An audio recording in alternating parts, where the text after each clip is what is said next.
Hello hello नमस्कार तथा सुप्रभात। यो मिस्टर पदम साई युट्युब च्यानलमा यहाँहरूलाई हार्दिक स्वागत छ। कृपया यो युट्युब च्यानललाई लाइक कमेन्ट र सब्स्क्राइब गरेर सहयोग गरिदिनु होला।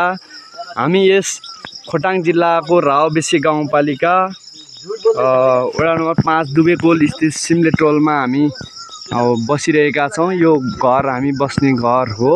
यहाँ भाइहरू पढ्न पनि आउँछन्, केही सहजीकरण गर्दै हुनुहुन्छ सरले। प्राकृतिक दृश्य यहाँको एकदमै राम्रो छ, सफा छ, बेला बेलामा पानी परिरहन्छ, मौसम सफा उज्यालो छ। अनि हामी आज यो ढिकीमा औषधि युक्त जडीबुटीहरू सङ्कलन गरेर हामीले तयार पार्दैछौँ। अनि त्यो दृश्य म देखाउँदैछु। हामीहरू औषधि कुट्दैछौँ यता के मिलाएर ढिकी यसरी कुटिन्छ पूर्वतिर। हामी भाइ बहिनी मिलेर दिदीभाइ मिलेर कुट्दैछौँ औषधि। यसरी कुट्नुपर्छ औषधि, यसरी चलाउनु हो। दिदी यसमा के मिसाएको रे?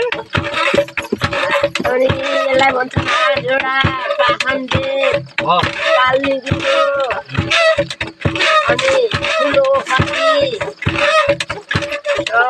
मिसाइन्छ। धेरै पो छ त मिसाएको। अनि यो चाहिँ हरेक कुरालाई ठिक हुन्छ। हामी छोरी मान्छेको सुत्केरी अवस्थामै खाने औषधि यही हो नि।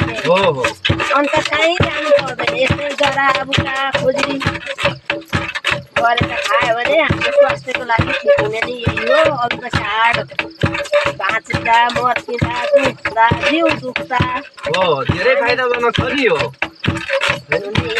तर हाम्रै जङ्गलहरूमा हुँदो रहेछ नि खेतबारीमा जडीबुटी धेरै त होइन। हामीले अब जान्नु पर्यो, सङ्कलन गर्नु पर्यो, संशोधन गर्न पर्यो, खाना पर्यो। प्राय हस्पिटलको औषधि मैले खाएको छुइनँ। यस्तो जराबुटा खायो ल है पूर्वतिरको यस्तो ढिकी कुट्ने काममा पनि सरिक भयो। अब पश्चिमतिरको पनि आउँछ बिस्तारै बिस्तारै। यति बेला स्थानीय प्रविधि अन्तर्गतका विभिन्न दृश्यहरू देखाउँदैछौँ। जस अन्तर्गत जाँचो भएको छ। सर यसलाई भनिदिन्न यो यसको नाम के हो, यसले के काम गर्छ, यसमा के पिस्न मिल्छ? यो अहिलेको मिल हजुर पिठो पिस्नु मिल्छ। यो औषधिलाई गरेर दुध हो। तातो पानीमा उमाल्दै होइन, यसलाई जाँतो भन्छ। अन्न गेडागुडीहरू विशेष फाइदा पुग्छ। खानलाई बनाइएको पुर्खाको एउटा चिनो हो। सिगरेट अब अहिलेका साना साना जरा मसिना भाइ बहिनीहरूले धेरै छ। अब मिल भने बुझ्छन्, जाँतो पनि बुझ्दैनन्। यो एउटा स्थानीय प्रविधि। यसमा के पिस्दै हुनुहुन्छ सर? यसमा दाल ढिकी यसरी कुट्ने प्रचलन त धेरै पहिला स्थानीय प्रविधि भनिन्छ है। हजुर यस अन्तर्गत अरू के पर्छन् स्थानीय प्रविधि अन्तर्गत? हजुर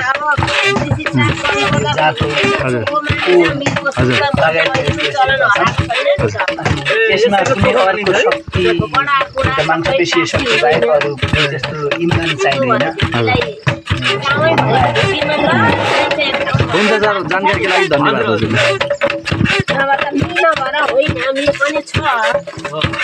यसरी कुट्न पनि रमाइलो पनि त छ नि त होइन? शारीरिक व्यायाम पनि हुन्छ यसले गर्दा। फाइदैजनक छ, एकदमै राम्रो। हाम्रो पश्चिमतिर ओखल भन्छ, तर यतातिर ढिकी व्यक्त रहेछ। हाम्रोतिर अलिक कम छ। यसमा चाहिँ सबै कुराको एक्सर्साइज पुग्छ हजुर।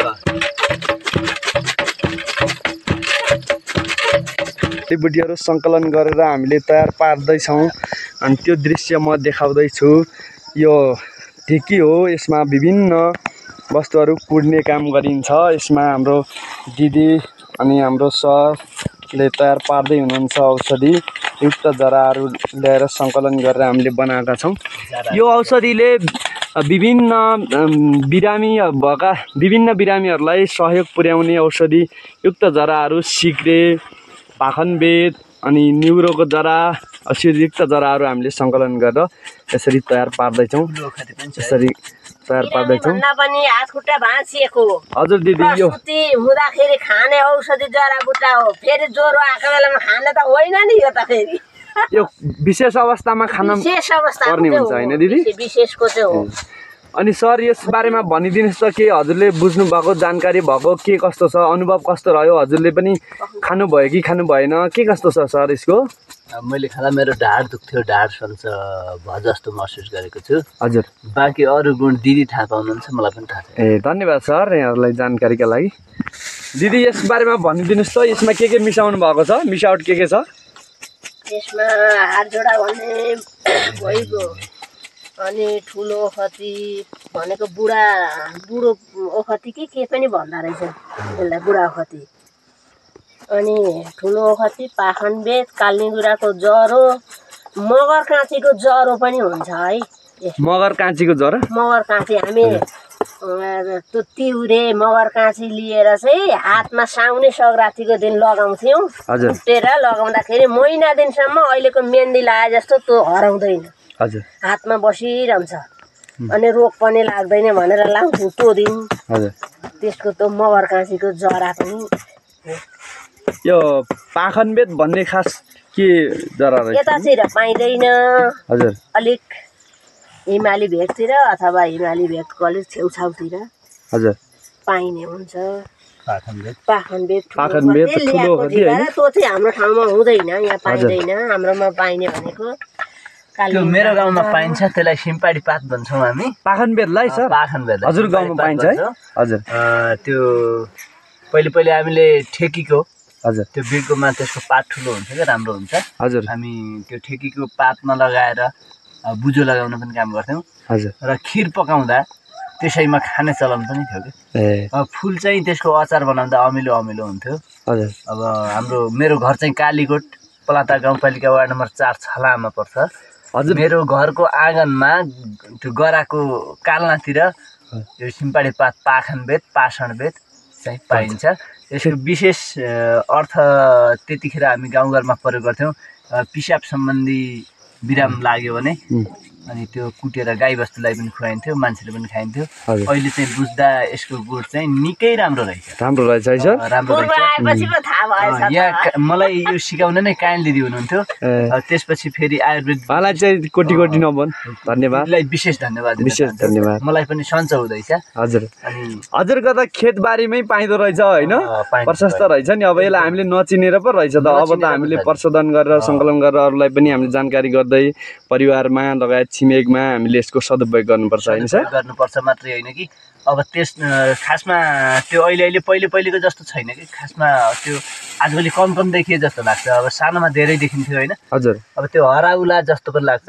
अब त्यसको विशेष संरक्षण पनि गर्नुपर्छ भन्ने लाग्छ। अब अहिले त हामी पूर्व पश्चिम राम्रोसँग संरक्षण गरेर सबैलाई खाना प्रचार गर्दा पनि राम्रै हुन्छ जस्तो लाग्छ। सबैलाई फाइदाजनक छ होइन सर? हुन्छ सर। यो पत्थरीको लागि पनि काम गर्छ भन्थे होइन? हो पत्थरीको लागि मूत्र विकार भन्दा हो सर। यारो दिदी र अनि हाम्रो सरलाई, आदरणीय सर अनि आदरणीय दिदीलाई धेरै धेरै धन्यवाद यो जानकारीका लागि है। धेरै धन्यवाद। हाम्रो तर्फबाट पनि धन्यवाद, किनभने यस्तो सञ्जालमा बोल्न पाउनु, प्रचार प्रसार हुनु, पूर्व पश्चिम सबै सञ्जालद्वारा चाहिँ प्रचार प्रसारमा पुग्नु भनेको अति राम्रो कुरा हो। यस्तै भइराखोस्। धेरै धन्यवाद। यहाँहरूसँग फेरि केही जानकारीमूलक कुराहरू पनि गर्नेछौँ। धन्यवाद।